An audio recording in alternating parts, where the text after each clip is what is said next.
আমাদের নবী এমন নবী, যেই নবী উম্মতের জন্য সারাটা জীবন কষ্ট করেছেন।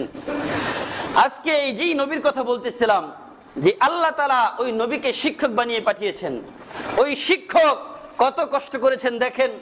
আল্লাহর হাবিব যখন মক্কার জীবনে 13টি বছর পার করেছেন, কম কষ্ট করেছেন, কম নির্যাতনের শিকার হয়েছেন। আহা, যখন রাসূল সাল্লাল্লাহু আলাইহি সাল্লাম পঞ্চম হিজরিতে, যখন তার জন্মের আগে বাবা মারা গেল, জন্মের 8 বছর পরে মা মারা গেলেন, তারপরে 6 বছরে মা মারা গেলেন, 8 বছরে দাদাও মারা গেলেন, চাচার কাছে লালিত পালিত হন। আর যখন চাচার কাছে লালিত পালিত হচ্ছিলেন, এমন সময় আস্তে আস্তে তিনি যখন 40 বয়সে উপনীত হন, আল্লাহর পক্ষ থেকে তাকে নবীর পয়গাম দেওয়া হয়, তাকে নবুয়তি দেওয়া হয়। আর এর সময় আল্লাহর হাবিব সাল্লাল্লাহু আলাইহি ওয়াসাল্লাম সাফা পাহাড়ে গিয়ে দাঁড়ালেন, দাঁড়িয়ে বলেন, ইয়া সাবাহা ইয়া মাসাহ, অর্থাৎ হে আরবের লোকেরা, তোমরা আসো, তোমরা এদিকে আসো, তোমাদের উপরে বিপদ খুব কাছে, তোমাদের মাথার উপরে ঝুলছে, বিপদ খুব সন্নিকটে। আরবের সকল লোকেরা সেখানে একত্রিত হয়ে গেল। আল্লাহর হাবিব বললেন, তাদেরকে দ্বীনের দাওয়াত দিলেন, বললেন যে আমি তো, আল্লাহ তাআলা আমাকে নবুয়তি দিয়েছেন, আল্লাহ তাআলা আমাকে নবী বানিয়ে দুনিয়াতে পাঠিয়েছেন, তোমরা আমাকে মেনে নাও আর বলো লা ইলাহা ইল্লাল্লাহ তুফলিহুন, তোমরা হয়ে যাবে। যখন এই কথা বলেছে, আবু লাহাব বলেছিল, তাব্বান লাকা লিহাযা জামাতানা, তুমি ধ্বংস হও, এই জন্যই কি আমাদেরকে জমা করেছো। আর এই কথা বলে আল্লাহর হাবিবকে পাথর মারার জন্য সে উদ্যত হয়েছিল। অথচ তার আপন চাচা 40 বছরের আগ পর্যন্ত তাকে লালন পালন করেছে, তার দেখাশোনা করেছে, তার বিরুদ্ধে কেউ কোনো কথা বলতে পারে নাই। কিন্তু 40 বছর বয়সে যখন নবুয়তি দাবি করলেন, মূর্তির বিরুদ্ধে বললেন, যখন হকের আওয়াজ তুললেন, ওই আপন মানুষগুলোই তার বিরুদ্ধে দাঁড়িয়ে গেল, তার শত্রুতে পরিণত হয়ে গেল। এই জন্য হকের আওয়াজ যখন আসবে, তখন আপন মানুষগুলো শত্রুতে পরিণত হতে পারে, তাতে ভয়ের কোনো কারণ নাই। কারণ আল্লাহ বলেছেন, কুল জাল হক ওয়া যাকাল বাতিল, সত্য সমাগত, মিথ্যা অপসিত। যখন সত্য আগমন করবে, মিথ্যা তার অবস্থান ঠিক রাখতে পারবে না, সত্যের সয়লাবে মিথ্যা ভেসে যাবে। এটাই হচ্ছে সত্যের পয়গাম। যখন সত্যের ডাক দিলেন, ওই মানুষগুলো রাসূলের বিরুদ্ধে দাঁড়িয়ে গেল।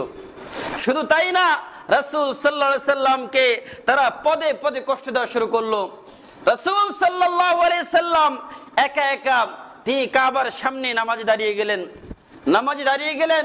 সুবহানাকাল্লাহুম্মা ওয়া বিহামদিকা ওয়া তাবারাকা ইসমুকা ওয়া তাআলা জাদ্দুকা ওয়া লা ইলাহা গায়রুক। যখন সানা পাঠ করতেছিলেন, আবু জাহেল দূর থেকে দেখতেছে।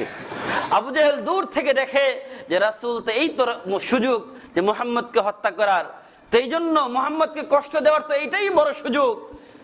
আবু জাহেল তার সঙ্গপঙ্গ যারা ছিল, চেলা চামুন্ডাদেরকে দিয়ে উটের ভুঁড়ি, একটা বিশাল একটা ভুঁড়ি রাসূল যখন সেজদায় গিয়েছে, তার মাথার মধ্যে দিয়ে দিয়েছে।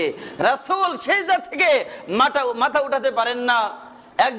একজন ফাতেমাকে ডেকে বলে, ফাতেমা, তোমার বাবা তো কাবার সামনে পড়ে আছে, তার মাথার উপরে এরকম আবু জাহেল ভুঁড়ি দিয়েছে। যখন এই কথা শুনেছে, ফাতেমা দৌড়ে গিয়ে বাবার মাথা থেকে এই ভুঁড়ি সরিয়ে দেওয়ার পরে রাসূল মাথা উঠান। রাসূল সাল্লাল্লাহু আলাইহি সাল্লাম কাবার সামনে বসে আছেন। তখন আবু লাহাবের স্ত্রী উম্মে জামিল, সে রাসূলকে বকা দিতে আসতেছিল, বলতেছে, আজকে মুহাম্মদের ছেলে, আব্দুল্লাহর ছেলে মুহাম্মদকে আজকে পেলে তাকে আজকে শেষ করে দিব, হাতে ঝাড়ু নিয়ে আসতেছিল। আর আবু বকর সিদ্দিক সাথে ছিলেন। আবু বকর সিদ্দিক রাদিয়াল্লাহু তাআলা বলেন, ইয়া রাসূলুল্লাহ, উম্মে জামিল আপনার চাচি আসতেছে আপনাকে মারার জন্য, আপনি এখান থেকে সরে যান। আল্লাহর হাবিব বলেন, আবু বকর আপনি বসে থাকেন, কোনো সমস্যা নাই। আল্লাহর পাক রব্বুল আলামিনের পক্ষ থেকে আল্লাহ কোরআন কারীমের আয়াত নাজিল করলেন, ওয়াজআলনা মিন বাইনি আইদিহিম সাদ্দা ওয়া মিন খালফিহিম সাদ্দা ফাগশাইনাহুম ফাহুম লা ইউবসিরুন। আল্লাহ পাক রব্বুল আলামিন বলেন যে উম্মে জামিল তো আসতেছিল, এসে আবু বকরকে জিজ্ঞাসা করে, আবু বকর, মুহাম্মদ কোথায়, তোমার সাথী কোথায়? অথচ সাথে বসে আছে, উম্মে জামিল দেখে না। তো চতুর্দিকে আল্লাহ পাক রব্বুল আলামিন পর্দা দিয়ে দিয়েছেন। কি দিয়ে দিয়েছেন? শত্রুর হাত থেকে বাঁচানোর মালিক কে? সত্য কথা বললে বাঁচাবেন কে? হকের আওয়াজ তুললে বাঁচাবেন কে? সুতরাং সত্য কথা বলার প্রয়োজন আছে না নাই?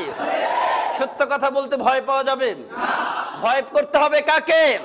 আল্লাহকে। ভয় করব কাকে আমরা?